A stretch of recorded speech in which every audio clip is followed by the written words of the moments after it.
day 99 consistency. How we survive is what makes us who we are. It's not the smooth, easy paths who makes us who we are today. It's the tough ones. The tough ones and the hard paths are the ones who ultimately shape us, if you really think about it. Every shortcoming, every challenge, every time you experience setbacks or anything else for that matter, are where most of our memories live and are our defining moments to set us on the paths to where we really want to go, and or are the things that made us stronger, better, smarter going forward.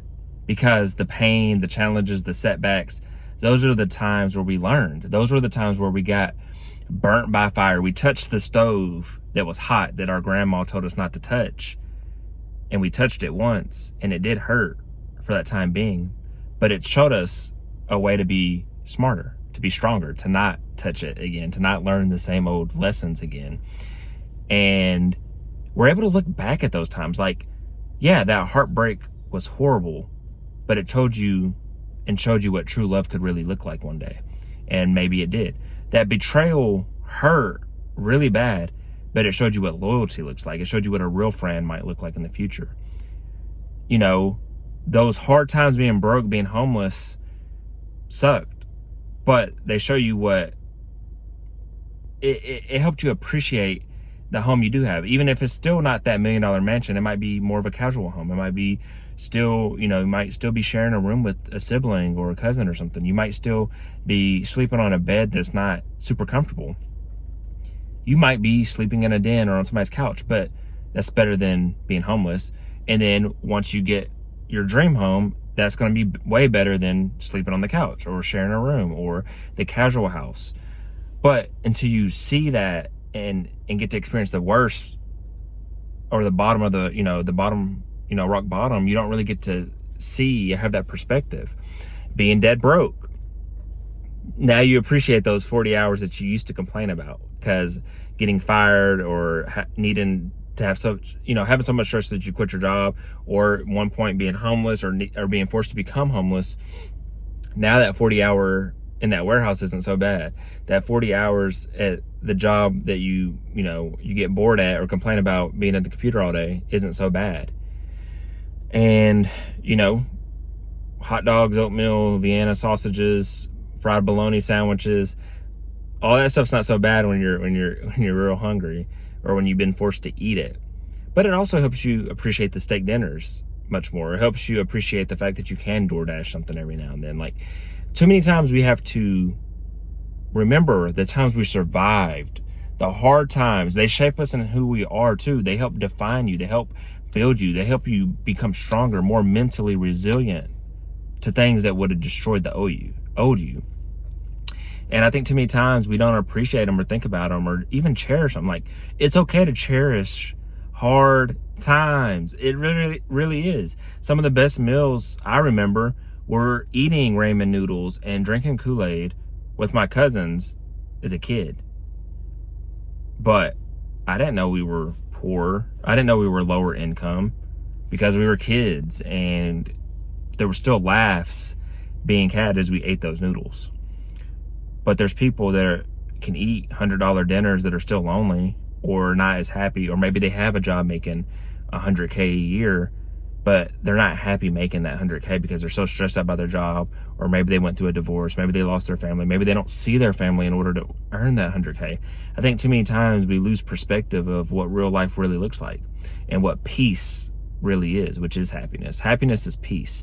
Happiness is autonomy. Happiness is love. But we've been confused to think that happiness is material. Happiness is a certain salary level. Happiness is, and that doesn't mean that you make a certain amount of money that you won't be happy. That could be true, because maybe your happiness, maybe that money is spent on peace, spent on security, spent to make your wife and kids happy, spent on things that do bring you joy. But you have a proper balance in your life and understand that it's there to truly enjoy and have that joy versus it's just something to have, to flaunt, to flex. But I don't know, I feel like I'm rambling, but ultimately, like, man, like, you needed that pain to teach you a lesson. You needed that pain to shape who you are. You needed that pain to build you to be stronger. You needed that pain to build your mindset. You needed that pain to build your emotions, to not falter and succumb to pressure that life brings, physically, mentally, spiritually, emotionally, and financially. When you do face those hard times, maybe you've already survived those hard times, and now look at you. They are who you are. They help define you. They help build you, versus complaining about them, versus losing out to them. And there will be other challenges ahead. There will be another mountains. Once you clear a mountain in your life, there's going to be another mountain. It's going to be a bigger mountain somewhere else. But you have to learn to understand, I guess, that you've already conquered mountains. You've already climbed mountains. You've already been through tough times, and you can do it again. You've already done hard things, and you will continue to do hard things, because that's what life is.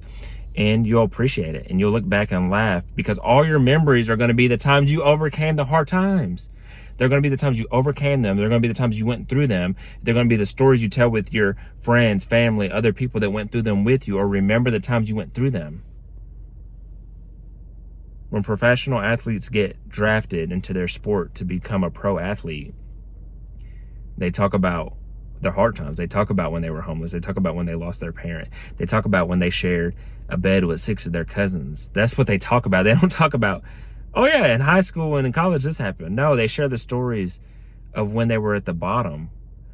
They tell the stories of what drove them to train so hard. They tell the stories of what kept them pushing when they were hungry, when they were poor, when they were having a bad day on the football or basketball court or baseball field or soccer field. Like, they tell those stories because they're vital into who you become. They're vital in shaping who you are. How you survive is what makes you who you are today. And I'm proud of you, and I encourage you to keep going. And I wish you peace and blessings on the journey.